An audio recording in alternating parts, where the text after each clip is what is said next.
দাদা কি করতেছেন আপনি? আমি মাইলা খেত লাল শাক নিড়াইতেছি। এগুলো নিড়ে দিলে কি হইব?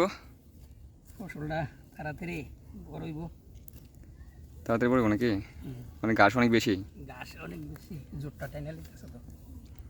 তো আপনার এই ইয়াতে কি ফসল করছেন, আপনি কি শাকসবজি করছেন? মাইলা, লাল শাক, লাউ খেতি, সই খেতি।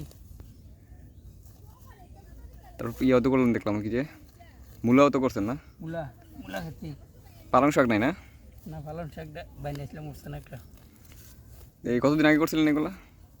তো বৃষ্টিটার আগে। আর মানে কতদিন সবগুলা? মাসখানে। 1 মাসের মতো হইব না?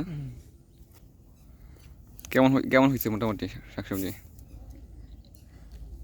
শাকসবজি মাইল গেছে, বেশি ভালো হয়েছে না। মানে বৃষ্টি হওয়ার কারণে তেমন বেশি ভালো হয়েছে না? ফসল মাইল গেছে। মানে এই শাকসবজি দিয়ে আপনার নিজের সংসার চালানো যায় না? জি না। নিজের সংসার চালানো যায় না?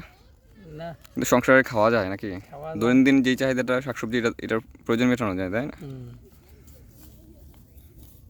তো কি কাজ করতে কেমন লাগে আপনার? কাজ করতে ভালোই লাগে। নিজের কাজ নিজে করতে ভালো লাগে না? নিজে করা হয়। কাজ করলে তো শান্তিতে থাকা যায়, রোগবালাই হয় না, তাই না?